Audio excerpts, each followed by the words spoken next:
Imawati Anggun Ansar Rahma akan sedikit mewawancarai Imawan hebat kita. Imawan, silahkan memperkenalkan diri terlebih dahulu, Mas.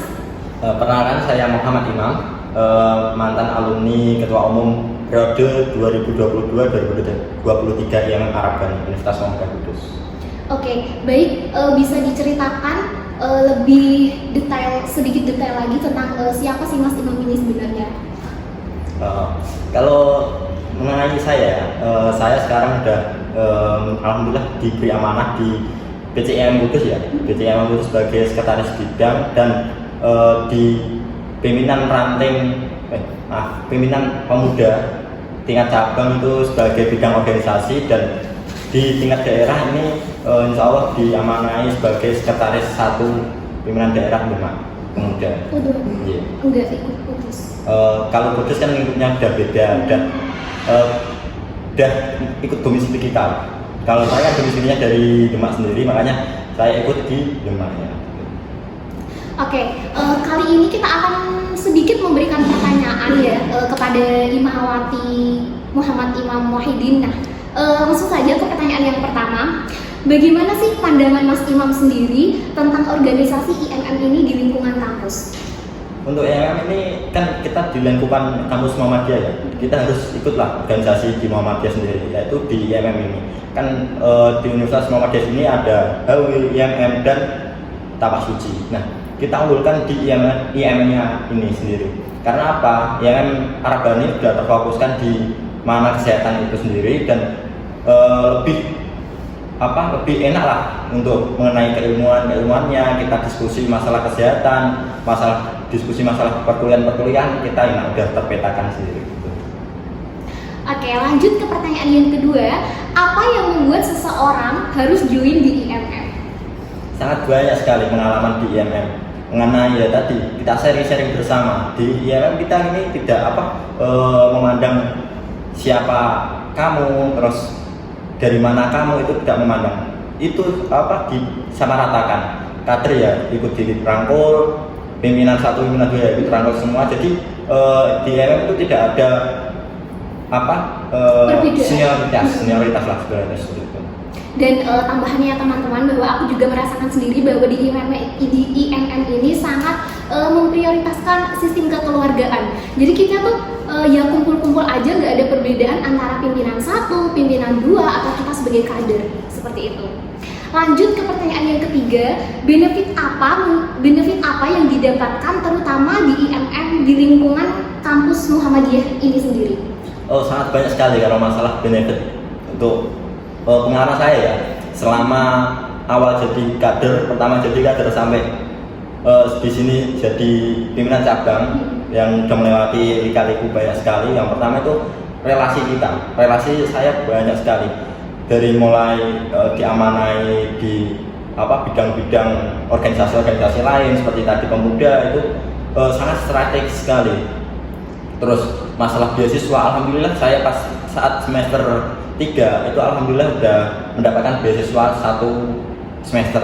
Nah, itu juga kenapa kok bisa dapat beasiswa, karena saya aktif di IMM, yang mana IMM ini anak dari Muhammadiyah sendiri, seperti itu. Dan juga banyak sekali untuk di pemerintahan setempat, seperti saat pemilu ini ya, saya diamanai untuk PPS, untuk pengawalan, terus untuk kampanye dan lain sebagainya. Relasi itu sangat banyak sekali, bermunculan terus, dan diberi amanah sangat besar sekali.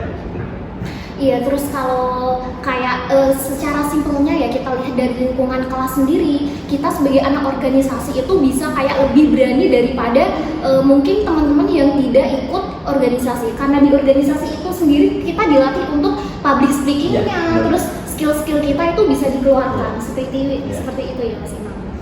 Terus selanjutnya bisa dijelaskan dari urutan pengkaderan di IMM itu sendiri, dari mulai kader sampai gimana tuh? Aku juga kurang begitu mengerti sih Mas Imam.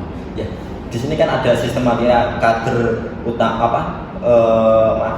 kader yang wajib kita ikuti dan kader pendukung, berarti seperti itu.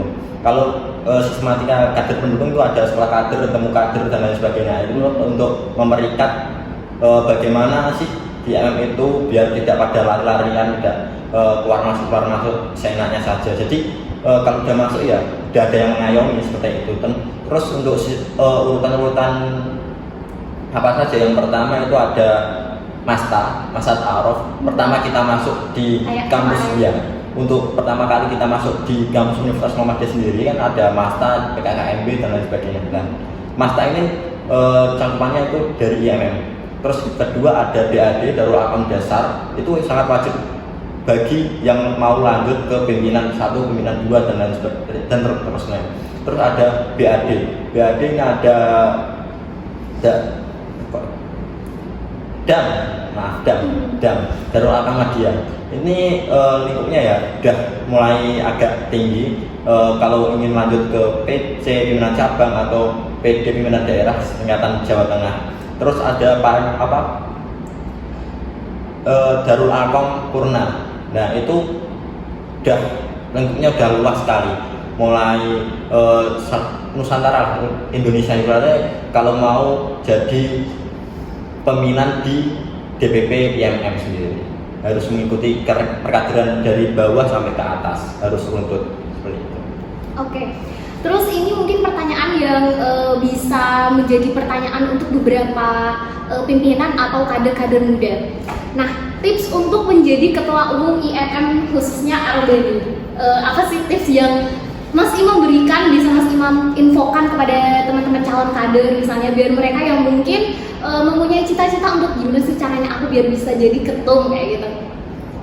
Kalau untuk masalah jadi ketum ini kan amanah dari teman-teman ya, tidak dari saya sendiri. Dari musyawarah. Iya, musyawirin dari kader pimpinan 1 dan yang mengikuti musyawarah pemusyawaratan itu tadi.